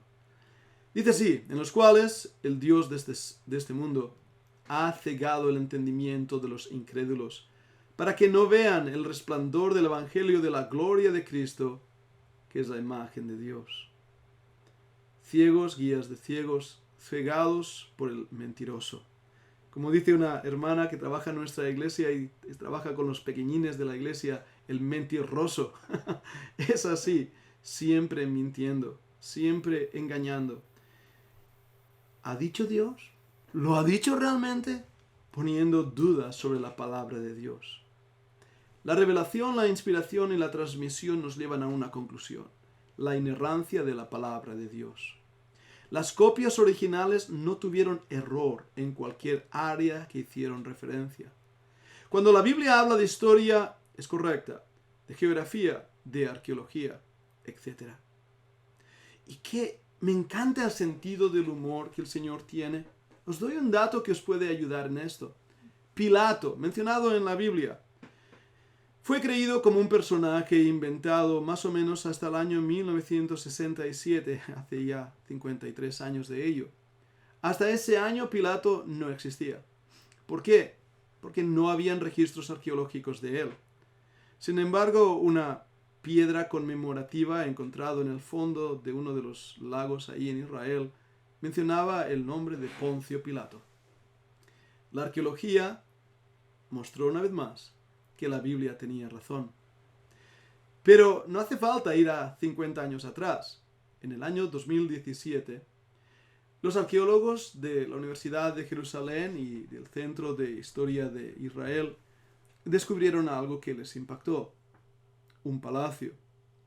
Un palacio situado debajo de un edificio. Era un parking de vehículos. Y cuando encontraron ese lugar, echaron todo el edificio al suelo, empezaron a escarbar y descubrieron ni más ni menos que uno de los lugares arqueológicos más importantes de hoy en día. Me refiero a la ciudadela de David. Encontraron el palacio del rey David. El rey David, por años, había sido presentado como una invención bíblica, un personaje como lo podía haber sido el rey Arturo, o podría haber sido alguien inventado totalmente.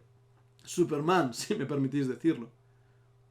Pero los descubrimientos arqueológicos han mostrado que la familia del rey David existió, de hecho.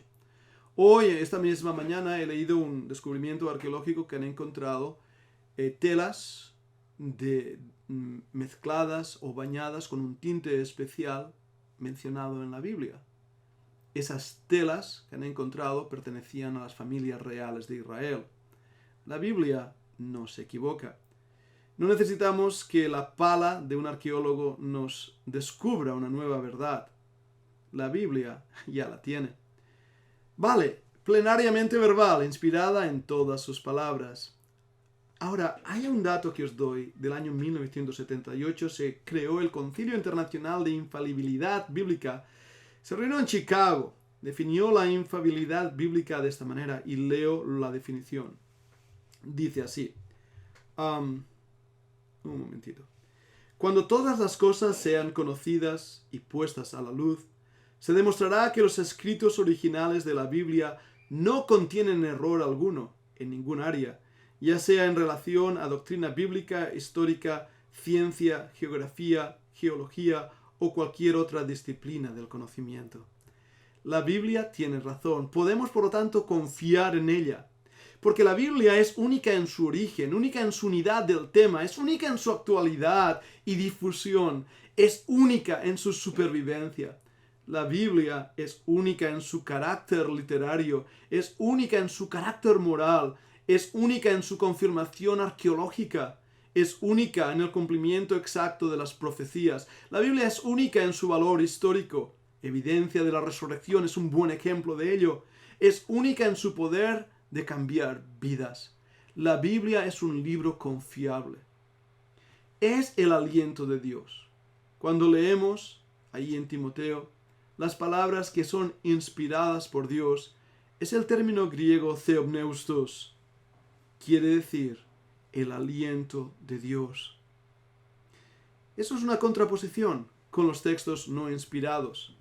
La palabra castellana proviene del latín, que quiere decir literalmente el aliento de Dios.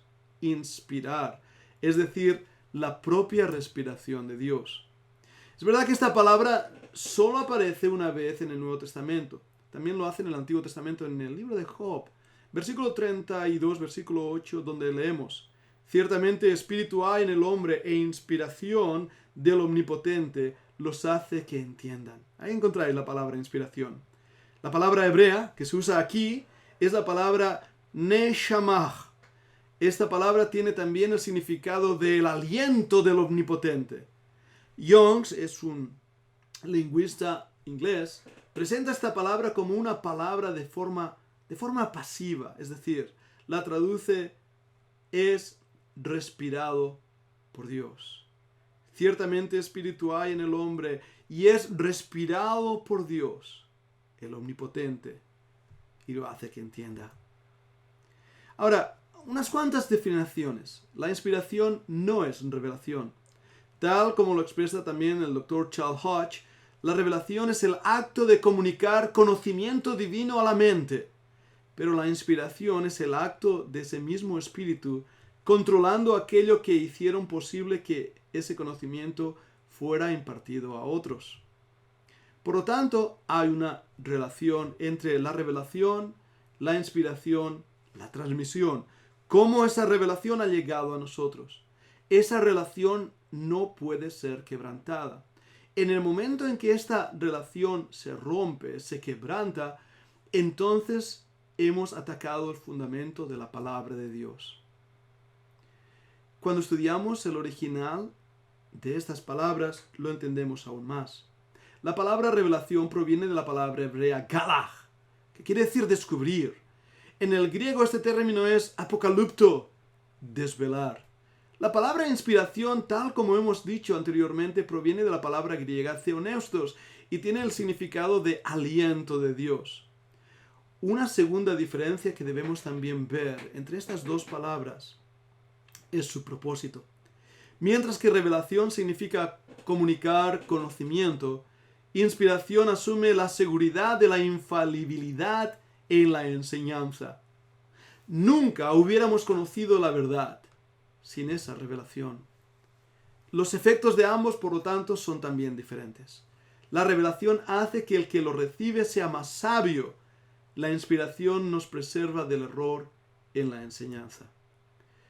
Muchos escritores sagrados, aunque fueron inspirados, nunca recibieron una revelación. Alguna de la información que usaron pudiera haber llegado a ellos desde Moisés, mediante registros orales. La comunicación oral era vital en las comunidades antiguas.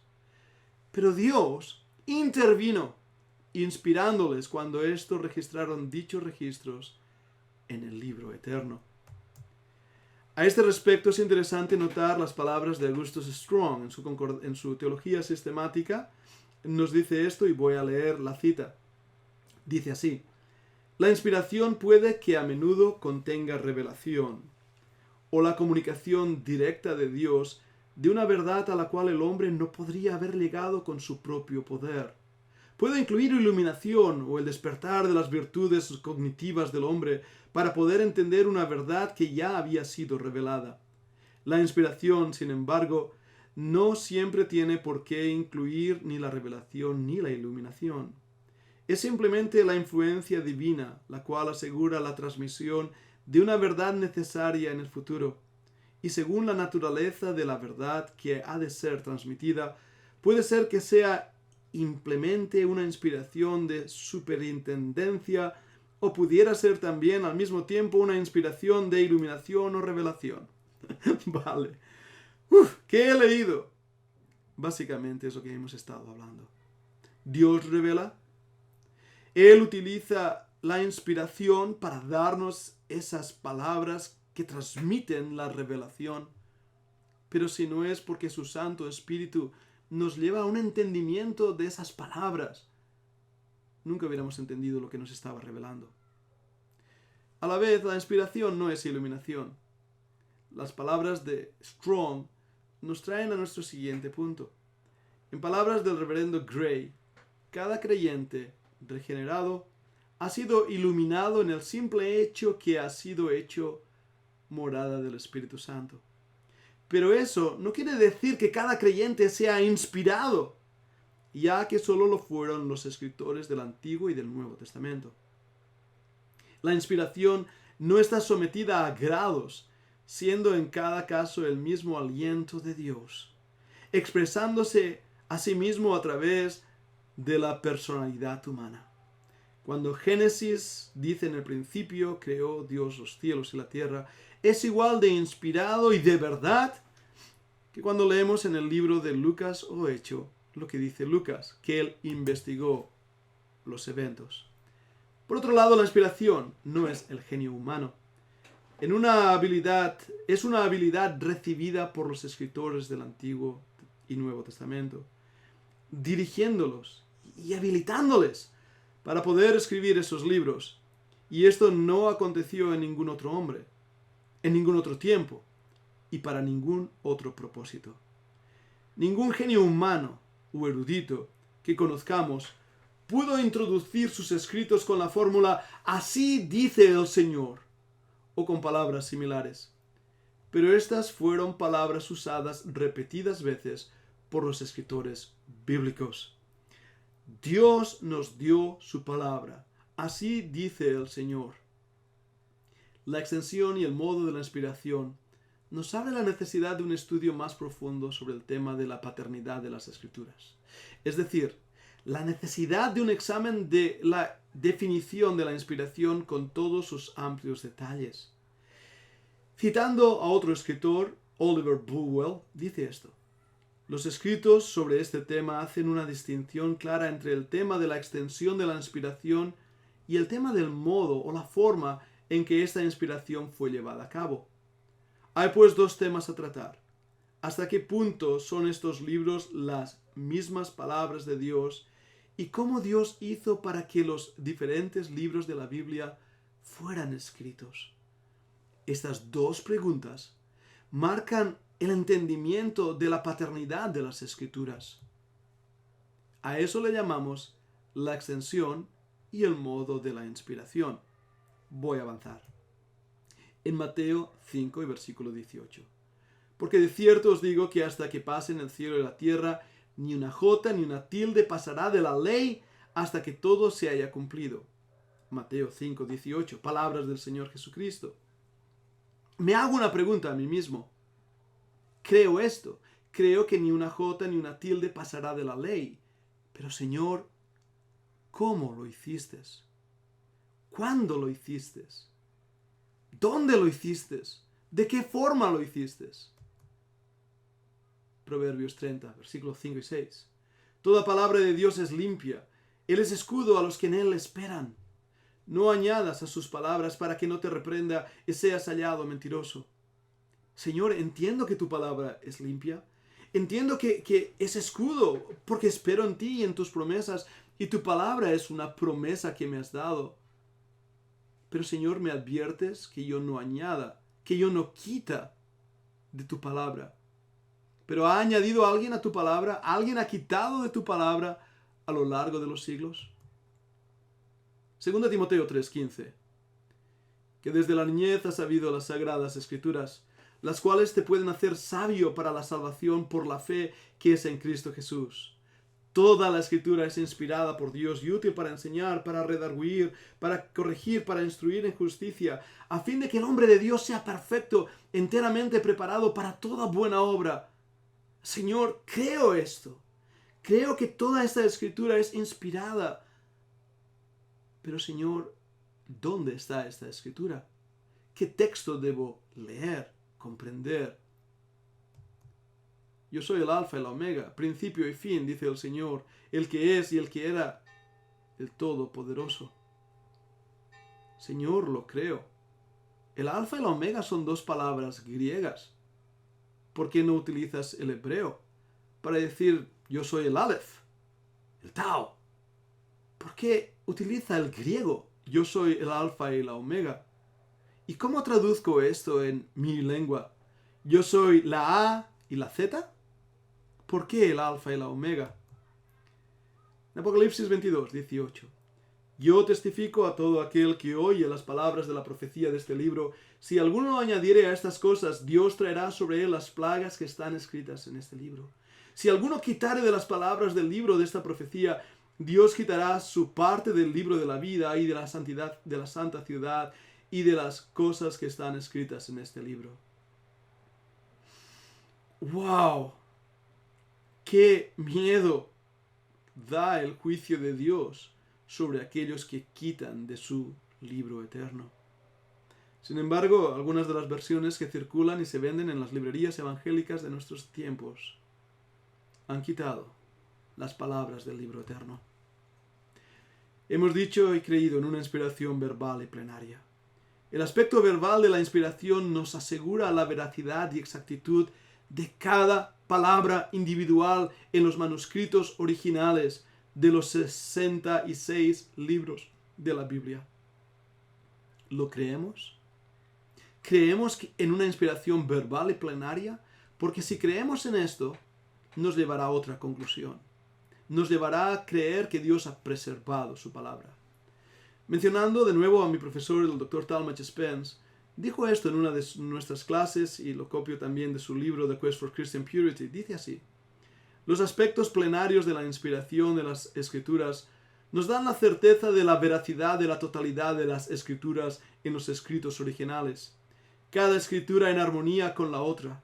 La palabra plenaria llegó a nosotros desde la palabra griega pleroma, que significa plenitud.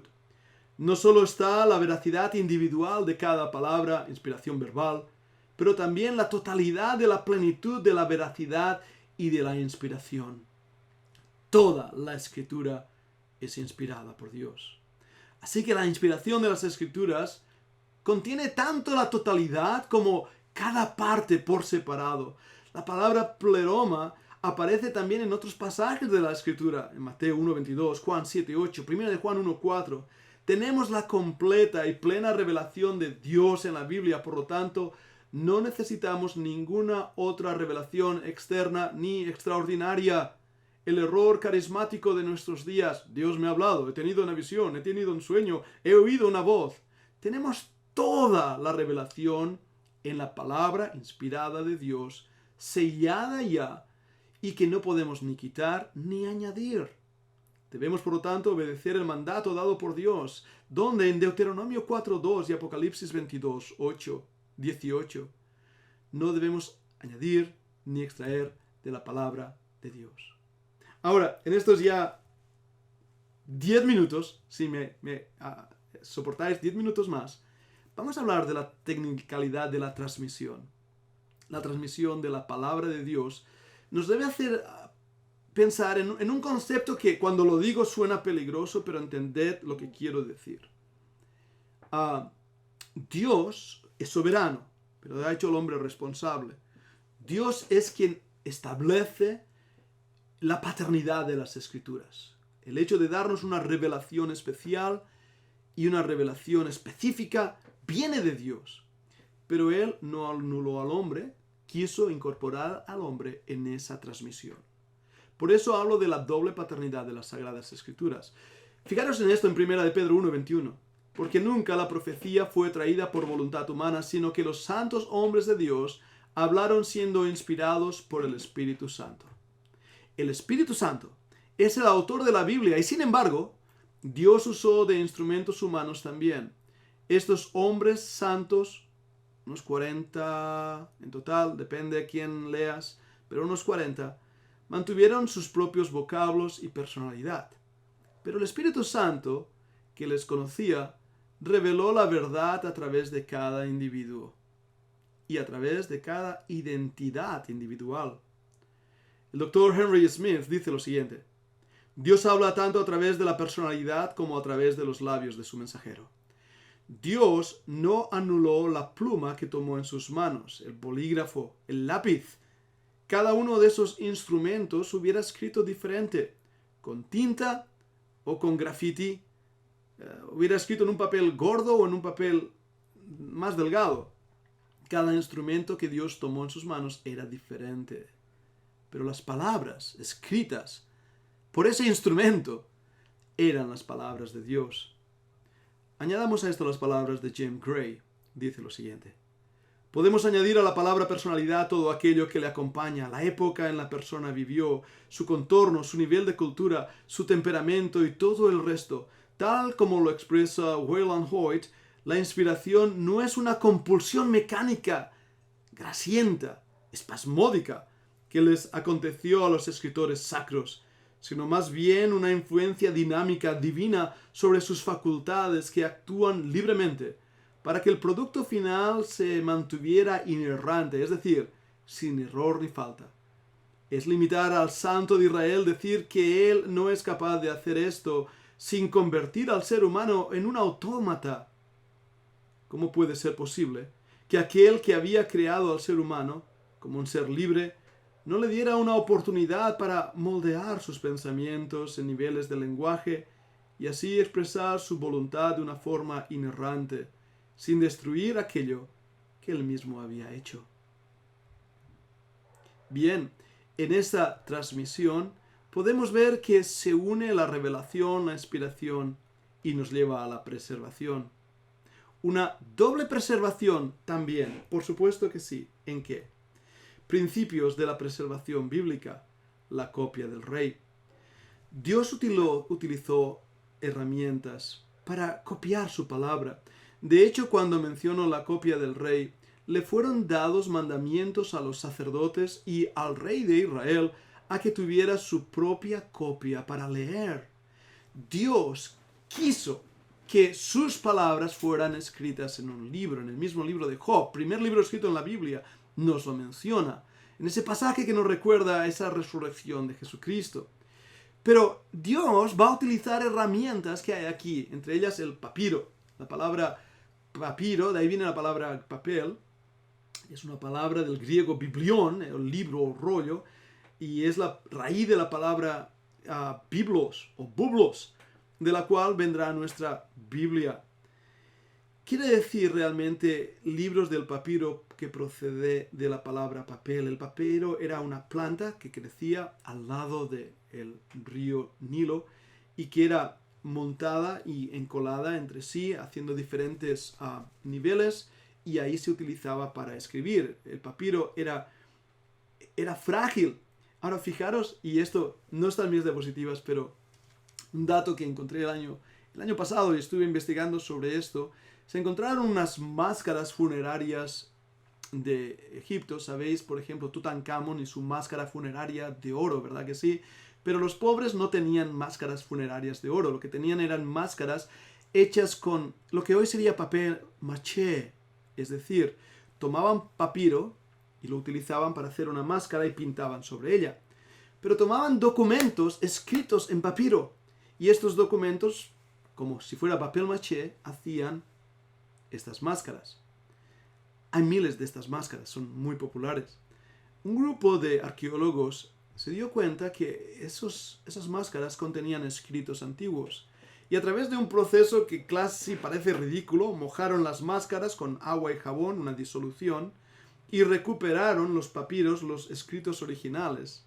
Entre ellos, no solo escritos en griego de filósofos, o del mismo Filo, si recuerdo bien, sino también textos originales de las Sagradas Escrituras. Así que el papiro fue una buena herramienta. En Éxodo 2:3 dice: pero no pudiendo ocultarlo por más tiempo, tomó una cestilla de juncos, la calafateó con asfalto y brea, entonces puso al niño en ella y la colocó entre los juncos a la orilla del Nilo. ¿Lo veis? Esa palabra juncos se refiere a esos papiros.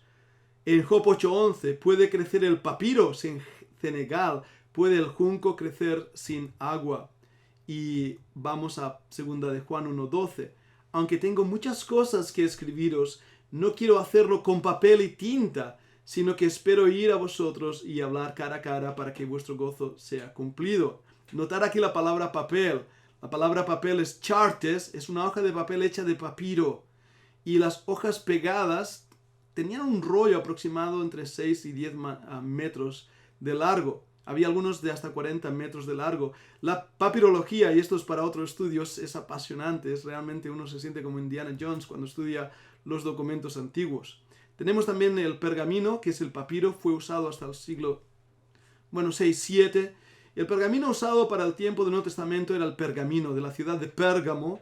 El pergamino de pieles tratadas de ovejas, cabras y antílopes fue lo que fue usado para los textos bíblicos. Por eso Pablo desde la prisión pide los rollos y se refería a estos pergaminos.